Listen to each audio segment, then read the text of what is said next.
Hi good morning. അപ്പോൾ balsam ചെടി ഒരു ചട്ടിയിൽ മാത്രം ഉണ്ടായതാണ്. അപ്പോൾ അത് പ്രൊപ്പഗേറ്റ് ചെയ്തെടുത്തെടുത്ത് 5-6 ചട്ടികൾ എനിക്ക് ആയിട്ടുണ്ട്.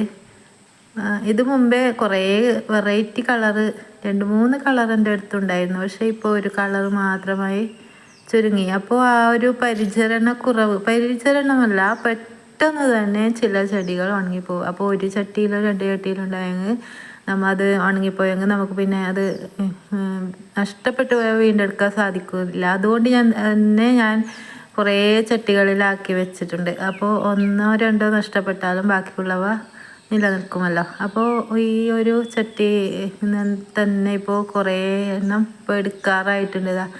പൂ വിരിഞ്ഞ് നിൽക്കുന്ന ഇതെല്ലാം ഇപ്പോൾ പൂ കഴിഞ്ഞാൽ അതൊക്കെ വേറെ ചട്ടിയിലേക്ക് മാറ്റി നടാം.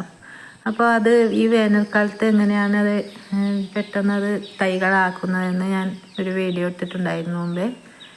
അത് പോയി കാണുക.